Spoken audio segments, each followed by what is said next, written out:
O silêncio da noite no Egito parecia esconder algo que poucos percebiam. Nas casas dos hebreus, o medo era palpável. Um decreto cruel se espalhou como veneno. Todo menino recém-nascido deveria morrer. O choro contido das mães se misturava ao som pesado das botas dos soldados, que vasculhavam cada canto em busca de vidas inocentes. Numa dessas casas, uma mulher chamada Joquebede segurava seu bebê com tanta força que parecia querer escandá-lo dentro do próprio coração. Seus olhos marejados observavam aquele rosto, tão pequeno, tão frágil e tão perfeito. Ela sabia que não podia protegê-lo por muito tempo. E quando o bebê abriu os olhos pela primeira vez, algo dentro dela mudou. Ali ela viu não apenas um filho, mas um propósito que não conseguia explicar. Por 3 meses, ela o escondeu. Cada barulho, cada toque na porta, cada grito na rua fazia seu coração quase parar. Mas quando percebeu que não poderia mais ocultá-lo, tomou uma decisão que nenhuma mãe deveria ter que tomar. Com mãos trêmulas, colocou o bebê em um cesto, forrado com carinho e fé a cada noquê amarrava. Sentia que amarrava junto seu próprio medo. O rio Nilo refletia a luz do sol como uma lâmina infinita. Joquebede aproximou o cesto da água e respirou fundo. Olhou para o céu e o entregou. A correnteza o levou. Miriam, a irmã mais velha, seguia entre os juncos, com o coração disparado. O cesto balançava suavemente, mas parecia que a água sussurrava algo, como se o próprio rio estivesse testemunhando o começo de uma história muito maior do que todos ali podiam compreender. Então, o cesto parou diante de alguém que mudaria tudo. A filha do faraó. Ela se aproximou, curiosa. E quando levantou o bebê, algo inesperado aconteceu. O bebê chorou, mas não era um choro comum. O som tocou algo dentro dela, abrindo uma fresta que nem mesmo o poder do Egito conseguia preencher. Ali, a princesa decidiu salvá-lo. Aquele bebê, filho de escravos, cresceria como príncipe. Moisés, o nome, ecoou pelo palácio, ganhando vida enquanto ele crescia entre paredes douradas, estátuas gigantes e servos silenciosos. Mas mesmo cercado de luxo, Moisés não se sentia completamente parte daquele mundo. Havia algo dentro dele, algo que ardia como uma chama discreta, lembrando-o das raízes que ele ainda não conhecia totalmente. Ele via os hebreus sendo açoitados, carregando pedras, sofrendo. Às vezes, seus olhos cruzavam os deles. E naquele instante, ele sentia como se estivesse olhando para espelhos distantes, reflexos de algo que não conseguia nomear. Um dia, ao ver um hebreu sendo brutalmente agredido por um egípcio, o fogo, que sempre viveu silencioso dentro dele, explodiu. Ele agiu sem pensar, sem cálculo, sem controle. E quando percebeu o que havia feito, se viu diante de uma verdade terrível. Não pertencia ao palácio, mas também não sabia como pertencer ao povo que sofria. Ele fugiu. O deserto foi seu julgamento. O vento quente carregava grãos de areia que pareciam falar. A cada passo, Moisés sentia o peso de sua culpa, sua identidade e seu futuro incerto. Até que encontrou algo que mudaria sua vida para sempre: um poço e uma família.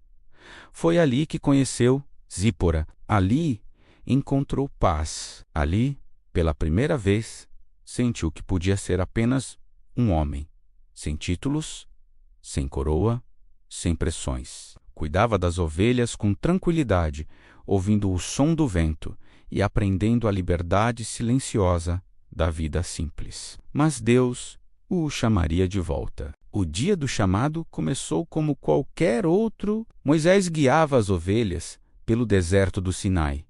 O sol estava forte e o silêncio parecia maior do que o normal. E então Ele viu um arbusto em chamas, mas a chama não o consumia. Era como se o fogo tivesse vida própria, dançando em um ritmo diferente do mundo. Ao se aproximar, Moisés sentiu o chão tremer levemente, como se estivesse entrando em território sagrado. Uma voz suave e ao mesmo tempo poderosa preencheu o ar. Moisés, ele estremeceu. O som parecia vir de todos os lugares e de lugar nenhum. Tira as sandálias dos pés, porque o lugar em que estás é santo.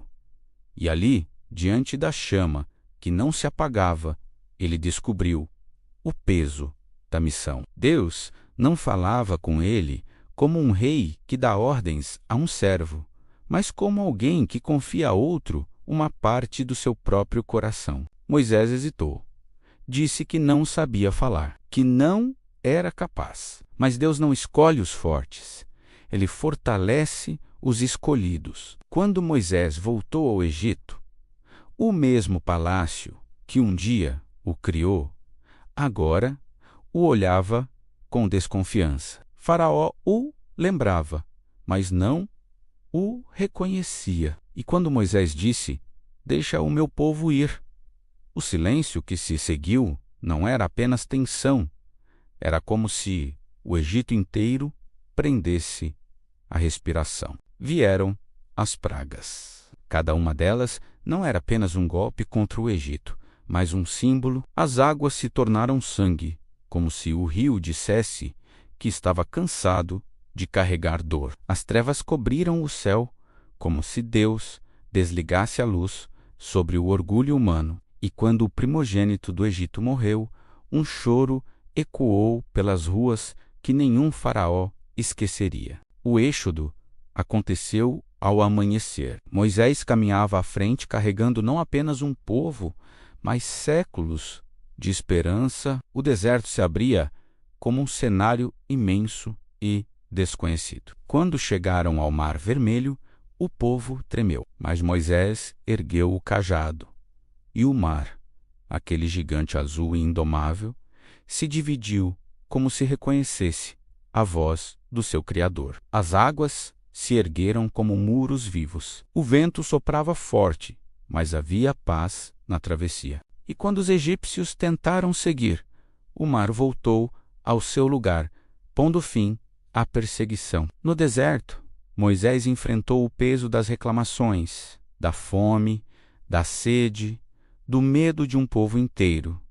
Subiu ao Sinai cercado por nuvens, trovões e fogo. Ali, Deus escreveu com o próprio dedo aquilo que guiaria nações. Mas a parte que ninguém conta com profundidade é o que Moisés sentia. Às vezes, enquanto dormia na tenda, ele acordava no meio da noite, com o som da voz de Deus ainda ecoando em sua mente. Ele era líder, profeta, intercessor, mas também era humano. Chorava por seu povo, pedia força, lutava com suas próprias limitações. E um dia, no topo de um monte, Deus o deixou ver a terra prometida. Ele não entraria nela, mas seus olhos a contemplaram. Ali, com o vento acariciando seu rosto envelhecido, Moisés entendeu algo que poucos entendem. Às vezes, a promessa de Deus é maior do que a vida e continua através daqueles que vêm depois. E então, ele descansou. Mas sua história nunca terminou. Cada vez que alguém fala de libertação, de coragem, de fé, Moisés vive de novo. Porque sua vida foi mais que eventos. Foi a jornada de um homem que caminhou com Deus. Viu o impossível e se tornou uma ponte entre o céu e a terra. Obrigado por assistir. Se essa história te tocou, se inscreva no canal para mais jornadas como esta.